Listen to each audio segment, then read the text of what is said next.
left over my human side. It's slowly changing. Right, okay. Sega Game Gear, as you noticed, I've got a cable in this one. You thought the links was bad, you should try using this. It uses the same amount of batteries, but it doesn't matter the quality of the batteries you put in it. It will just use them up within about 5 minutes. I know that's an exaggeration, but what I'm trying to say is it's not portable. Unless you've got this thing plugged in, you can't use it. I suppose I'd give it about 35 minutes playing time, and it's flat. Now, let's talk about it. It's not as advanced as the Atari Lynx. It's a nice handheld. It's got a great catalogue of games. It was prone to a few problems though.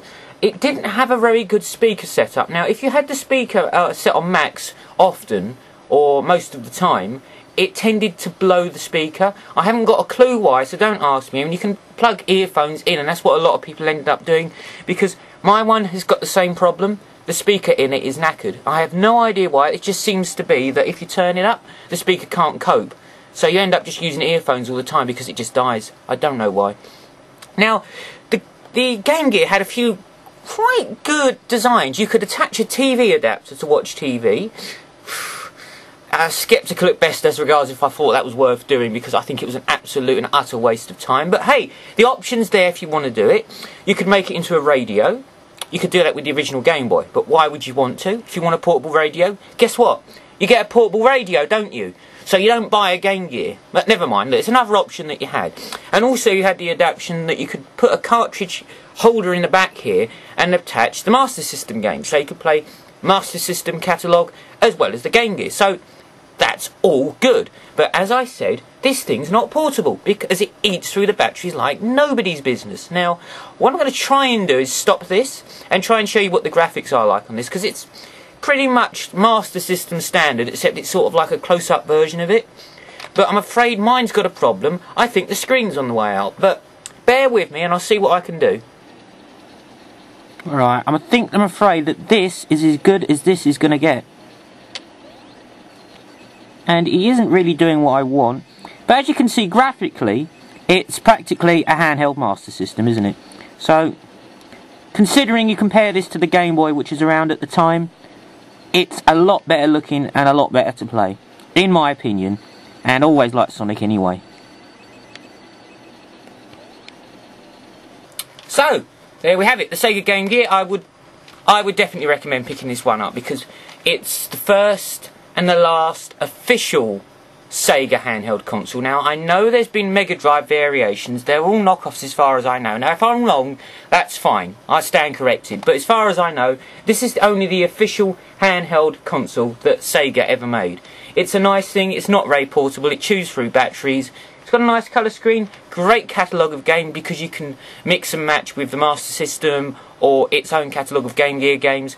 I actually really liked this. It's probably going to be one of my favourite handheld consoles. And it's not even that handheld, is it? It's like a brick again.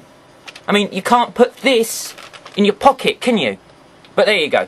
I love this handheld console, so I'm going to give it 4 out of 5 because I'm biased, so there. And if you want to pick me up on it, that's fine, but I'm not going to change my viewpoint on it. I really like the Sega Game Gear. Right, what else have we got to look through? It changes, violently it changes. Right, let's go on to some of the later handhelds. Is it just me, or my hair seems to get messier every time I come back? So I'm just rambling around the room trying to get these things to work. You can hear the music in the background. We're going for the later console, which is the Game Boy Advanced. Now, I never got the, as I said, I never got the Slimline Game Boy, and I never got the Colour Game Boy. There was no point. It was essentially the same handheld with the same graphics, just one of them had colour and one of them was smaller. We've got the Game Boy Advance, and it is advanced, and I'm gonna have to say it's yet again one of my favourite handheld consoles. Is that music getting annoying? Yeah, shall I just show you the console, then I can turn it off? Here we go, the Game Boy Advance. Now, it's got Super Mario Land on it. Now, if I can just get this game to start. Sorry to look away from the camera, and here we go here. Here we go. Now, I don't know if you can see this, because it's reflecting off absolutely everything, isn't it? You know what? I don't think you need to see it, because you know what I'm trying to say. This essentially is a SNES, isn't it? Every game that you got on the SNES you can get on this, albeit a slightly scaled down version. Graphically, it was far in advance of the NES. It's close to the Super NES, I'd give it. I mean, there's no such thing as a 12-bit, I know, but from what I can see from the graphics of this handheld, it's close to that. The sound on this was brilliant. It seemed to come out as stereo. I don't know if it was. I couldn't say for definite on the actual handheld. I know it is if you plug the earphones in. But the actual console while you're playing it has got a great size screen. It's portable. Smaller than the original Game Boy. Doesn't chew through batteries too badly. And all in all, it's a brilliant handheld console, and the library on it is second to none.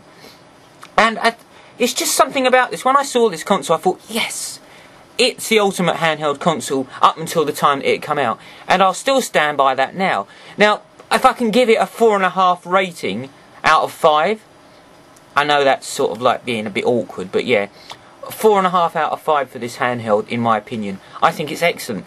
I'm not going to give it 5 because there's one that I think deserves it better, and it's not purely on the basis that it's a better or more technologically advanced handheld. I just think the options and the things you can do with it are better. But as a pure stand-alone player's handheld console, you won't beat this one. And if you haven't got it, it's great. There's only one drawback to this one, and I'm going to say on my next review of the next handheld, and you'll understand why, for other reasons, that I took half a point off it.